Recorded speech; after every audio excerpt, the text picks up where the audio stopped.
Dios tiene un plan para tu futuro lleno de esperanza, porque Él te ama con amor eterno. Tus pensamientos hacia ti son incontables.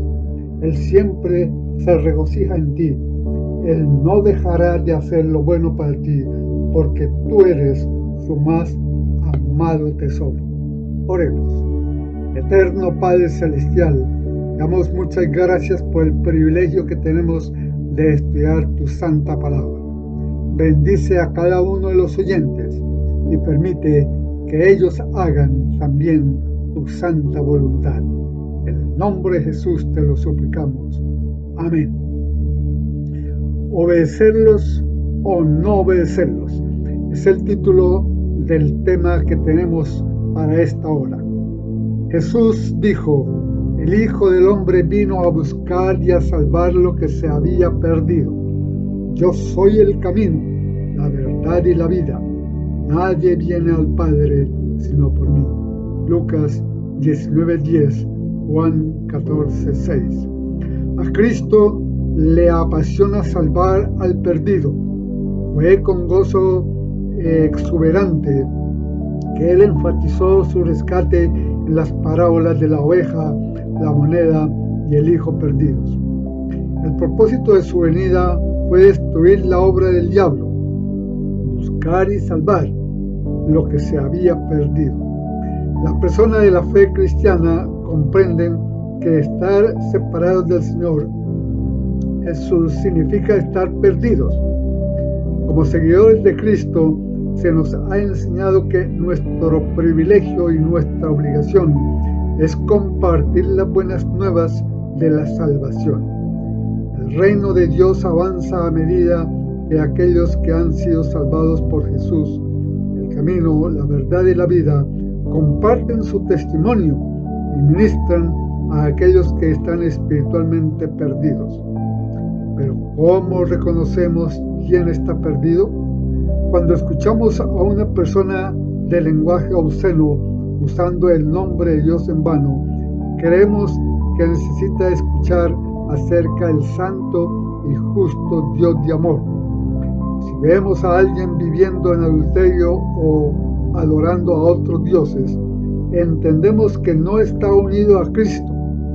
Si leemos acerca de un hombre que acaba de asaltar un banco o que asesinó a alguien, sabemos que necesita experimentar el poder salvador de Jesús.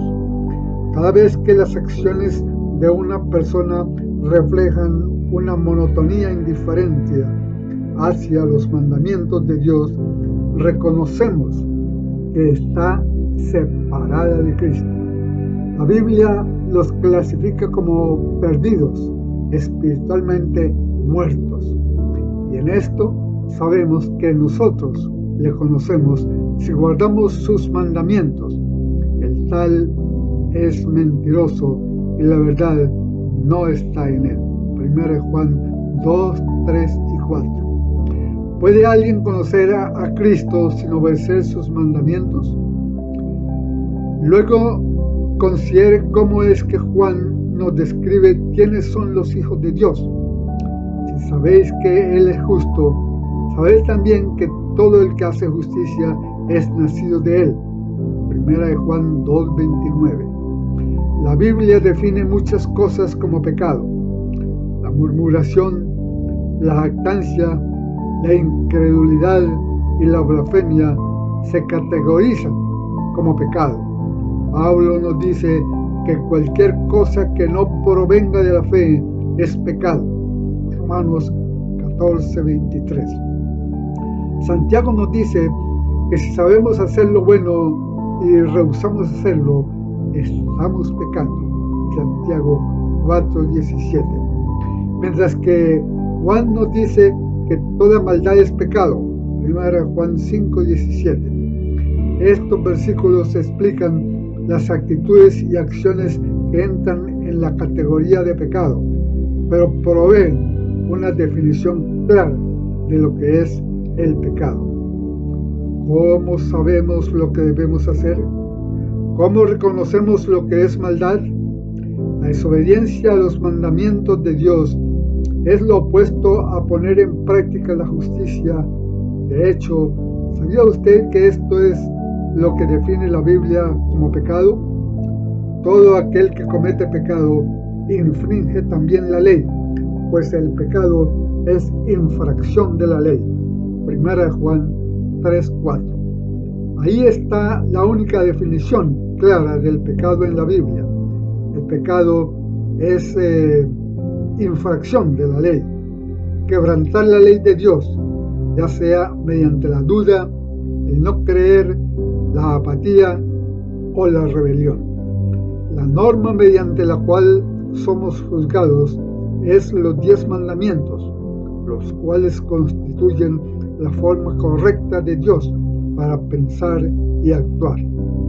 Aún la falta de fe viola sus mandamientos, porque hemos hecho un ídolo del razonamiento humano, elevando nuestra opinión por encima de la palabra de Dios. El que practica el pecado es del diablo, porque el diablo peca desde el principio. Primera de Juan 3:8. El pecado nos separa de Dios. La separación de Dios nos roba la oportunidad de la vida eterna con Él. Satanás es el maestro en la separación. Su objetivo es causar la separación entre Dios y nosotros, introduciendo el pecado. ¿Por qué es que los cristianos consideran acciones tales como tomar el nombre de Dios en vano, servir a otros llamados dioses, deshonrar a los padres, matar, el adulterio, robar, mentir y la envidia como pecado?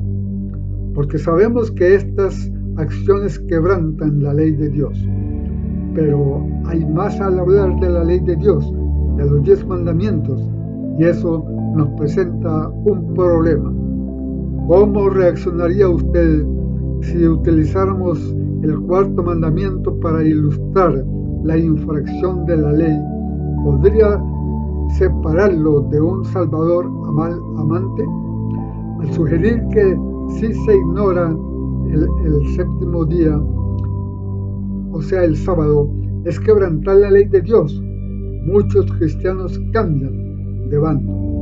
Las mismas personas que decían amén a la lista de pecados mencionados antes, saltan al otro lado y dicen, un momento, los 10 mandamientos fueron clavados en la cruz, ya no tienen valor. Aparentemente, las personas en este bando escogen creer que el único mandamiento que fue clavado en la cruz fue el santo sábado de Dios, el día que fue designado por Dios para que desarrollemos una íntima relación con Él. Me gozo cuando la Biblia declara que la escritura de las ordenanzas fue clavada en la cruz. Vamos a hablar de ello en un momento. Espero que las escrituras puedan probarle que este versículo se refiere a la ley de Moisés. Entre otras evidencias bíblicas que examinaremos, veremos si el sábado de Dios fue instituido en la creación y si los mandamientos se conocían antes del monte Sinaí. Los grandes patriarcas, Abraham, Isaac y Jacob, guardaron todos los 10 mandamientos de Dios. Pero por ahora, déjeme lanzarle algunas observaciones para aquellos que creen que el sábado de Dios fue eliminado en la cruz. Primero, orad, pues que vuestra huida no sea en invierno ni en sábado. Mateo 24:20. En el contexto de este pasaje bíblico, Mateo 24:15 al 24, Cristo nos advirtió acerca de un tiempo de tribulación que ocurriría muchos años después de su muerte. Si Jesús sabía que el sábado no iba a estar ya en vigencia después de su resurrección, ¿por qué instruyó a sus seguidores que oraran para que su huida no fuese el sábado? Segundo, porque de cierto digo que hasta que pasen el cielo y la tierra, ni una jota ni una tilde pasará de la ley hasta que todo se haya cumplido. Mateo 5:18. Sabemos que aquí Cristo se refirió a la ley de los 10 mandamientos, expandiéndose más allá de simplemente la letra de la ley e incluir el espíritu de la ley. Él identificó el demostrar la ira y usar una voz o un vocabulario abusivo con el espíritu de asesinato. Versículo 21 al 23. Él describió la mirada codiciosa como adulterio espiritual. Versículos 27 y 28. ¿No cree usted que si Dios intentaba abolir el mandamiento del sábado en el momento de su resurrección, Él habría testificado que la ley de Dios sería cambiada antes de que el cielo y la tierra pasasen? Las parábolas del Antiguo Testamento acerca de la venida del Mesías y acerca del fin del mundo no serán completamente cumplidas hasta que el pueblo de Dios finalmente se vista de inmortalidad a la final trompeta. El Señor dice: porque como los cielos nuevos y la tierra nueva que yo hago permanecen delante de mí, de sábado en sábado vendrán todos a adorar delante de mí. Querido amigo, querida amiga, ¿estás dispuesta a prepararte para ir a adorar a Jesús cada sábado allá en la tierra nueva?